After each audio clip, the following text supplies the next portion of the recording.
Good morning, everybody. Today I'm going to go over a couple of different ways to get rid of various bee issues and common places that you're going to find those issues. I drew up a few diagrams, they're not very good, so that's okay. I was looking for the big flip sheets that I could use, but they didn't have the ones I wanted when I went to the store, so I got something similar. Um, okay, the first picture is of a few different. I added kind of a basic house with a couple different structures. Um, Here you've got the front door. This here is an overhanging porch over a window. We got a window in a second story here, and a window here. These two, maybe a room and a bathroom, or two rooms, living room, whatever space is back there, right? Common issues that you're gonna, or common spaces that you're gonna find issues are gonna be down here where these pillows are on your porches. If you have cement pillars, especially, and brickwork either down below or the pillar itself is brick, you'll find whatever kind of masonry cracks they can get into, they'll go in there.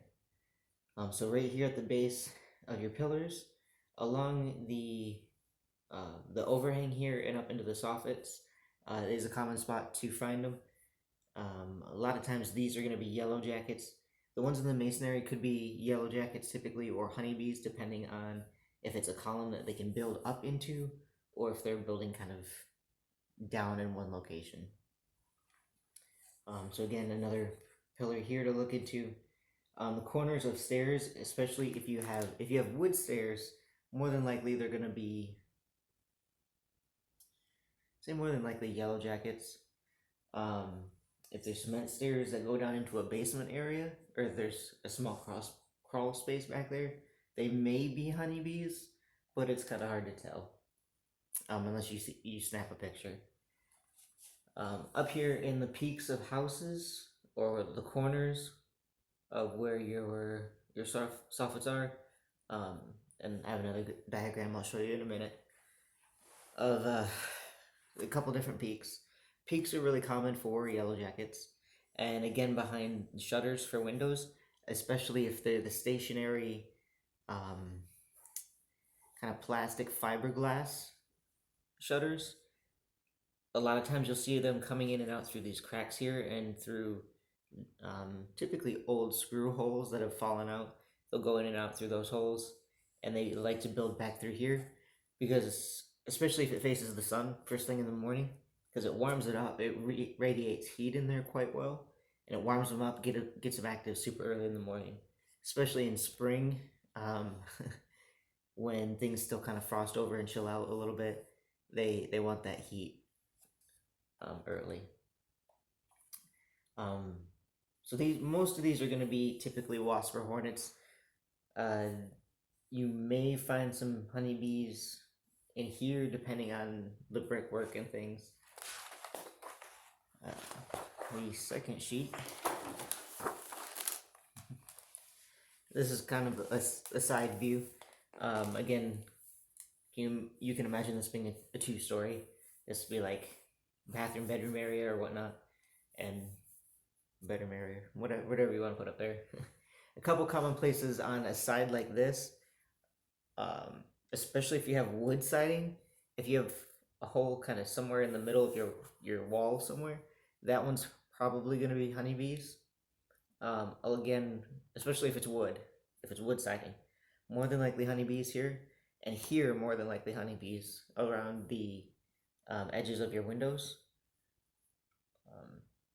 Especially the older farmhouses tend to have more problems. Up here, we've got a couple of different peaks. Again, the soffit, the peak, and here's a vent, like an attic vent. These are going to be yellow jackets for sure, 9 times out of 10. So these 3 spots are a good place to find yellow jacket nests typically. There's a few other subspecies in there, and then honeybees are going to be found a little bit lower. They can be found like up in here. You might find some where they get into a crack somewhere. Anything bigger than about 1/4 of an inch, they'll squeeze through, so they'll fit. And with honeybees, they'll kind of create and widen their own hole. and they'll be active. Typically, there'll be more than one coming and going at a time. Whereas with a yellow jacket entrance in a place like this, typically they only come out in single file line. So,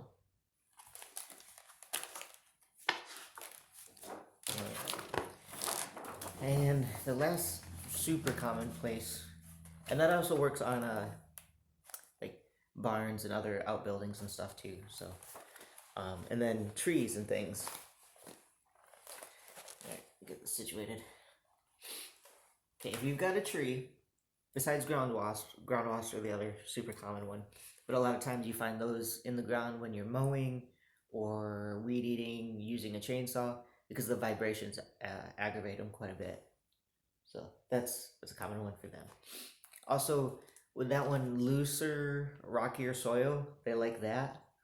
So they're more likely to be found in yards like that. And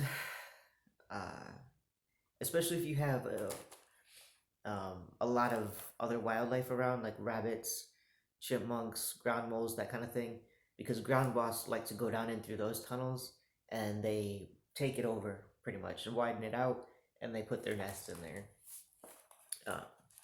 And then in trees, a couple different common places to find them based on height is going to kind of give a good indicator of what they are. Honeybees will typically only build inside the cavity of a tree. If you see them out on a branch and they are honeybees, that's going to be a swarm, and the main colony is usually somewhere nearby.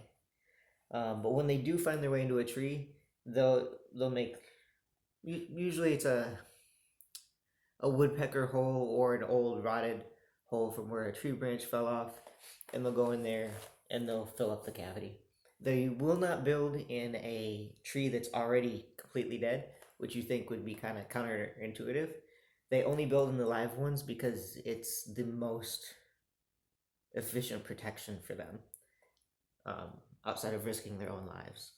So I drew a couple of spots for where you can find them, and you can find them fairly low to the ground if that's where the entrance is, but they won't generally go below ground level. They'll still stay up above that level. Okay, with wasp and hornets in trees, you're gonna they won't really build inside the cavity of a tree, but they will build on the branches. Usually, yellow jackets build anywhere from about 4 feet up, 3 or 4 feet up to, I'd say, about 12 feet or so. That's kind of the yellow jacket building range if you see them up in that kind of that height. For bald-faced hornets, they typically build a little bit higher. I would say anywhere from about 6 feet, 6 feet to 18, 20 feet or so. So they'll usually build a little bit higher, but there's always exceptions to the rules. So there's a couple different common places to find them on the branches. The wasp will build nests on the branches, and in the crooks of trees. They won't build in the cavity, but they may build in between branches and things. So there's a couple pictures and a few things to look for, especially now that we are in that time of year where wasps and hornets are going to be making themselves known pretty well, especially as the leaves change color and fall, and they try to make their way into your house. Because they're also looking for extra resources, food, and warmth. So if you have any questions or tips, tricks yourself, let me know, and I'll talk to you guys next time.